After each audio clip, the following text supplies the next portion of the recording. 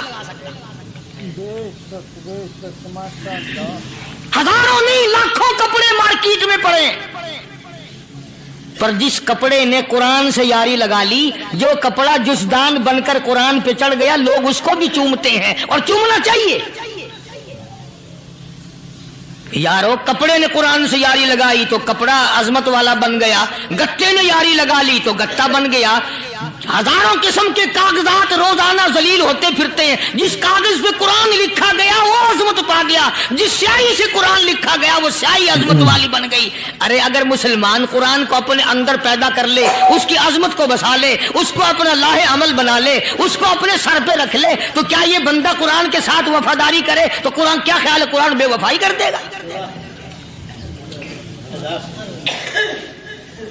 یقین نہیں، یقین اصل بات اعتقاد کی ہے۔ یقین کا تو یہ عالم بنا ہوا ہے کہ اگر کوئی چوری کا معاملہ ہو جائے اور کسی پر شبہ ہو، اگر اسے کہو کہ قرآن اٹھا دے تو دیر نہیں لگائے گا، اور اگر کہے کہ فلانی خانگاہ کا کنڈا مار دے کہ یہ کام میں نہیں کرتا۔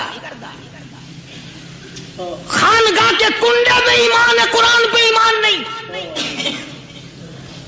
اس پر یقین ہے کہ پیر اندھا کر دے گا، اور یہاں یقین نہیں کہ جس خدا نے پیدا کیا اگر میں نے جھوٹا قرآن اٹھایا تو وہ برباد کر دے گا۔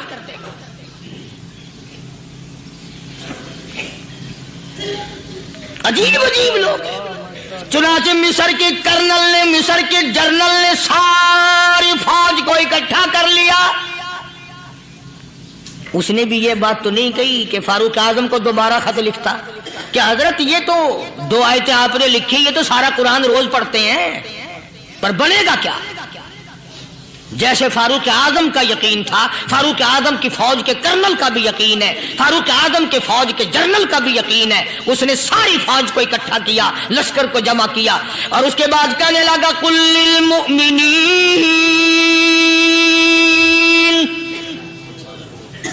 یغضوا من ابصارکم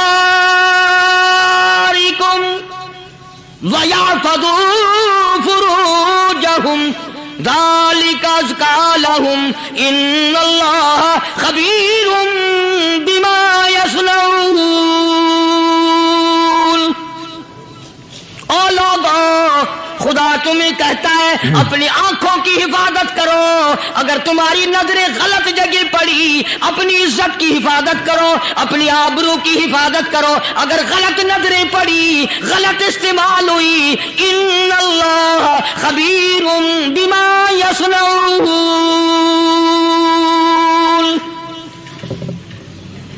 اللہ پاک تمہاری ساتھ ساتھ ہے، وہ ہر چیز کو دیکھتا جائے گا، وہ ہر چیز تمہاری دیکھے گا۔ چنانچہ تاریخ شاہد ہے، ابن حشام نے لکھا ہے، ابن خلدون نے لکھا ہے، اور کئی مورخین نے لکھا ہے کہ جب مسلمان جنرل نے، مسلمان کرنل نے اپنی فوج کو قرآن کی 2 آیتیں سنائی اور اس کے بعد حکم دیا چلو، تمام کا تمام لشکر چل رہا ہے، ادھر ڈھول بجا، دھماکے بجے، گانا شروع ہوا، گانا بجانا شروع ہوا، ساری فوج نکل گئی، سارا لشکر چلا گیا۔ لڑکیوں نے دیکھا کہ یہ تو ختم ہو گئے، نیچے آواز دے کے کہنے لگی اور جانے والوں یہ ساری فوج کئی اندھوں کی فوج تو نہیں؟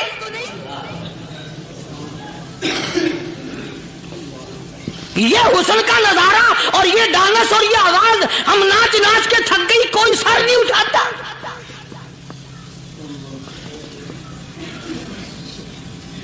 اور آج دیکھ لیں آپ، ہر گھر کے اوپر وہ لگا ہوا ہے ایریل، لعنت کا ایریل لگا ہوا ہے، لعنت کا ایریل۔ حاجیو تم کیا کہتے ہو کہ ہمارے گھر کا اس میں کیا بگڑے گا؟ خدا کی قسم وہ بگڑتا ہے، وہ دیمک لگتی ہے، وہ تباہی پھرتی ہے، تمہیں پتہ بھی نہیں چلتا۔ تم نے کیا سوچ رکھا ہے؟ مسلمان کرنل کے حکم پہ ساری فوج نکل گئی، ناچنے والی گانے والی لڑکیاں عیسائیوں کی حیران ہیں، کیا ہوا؟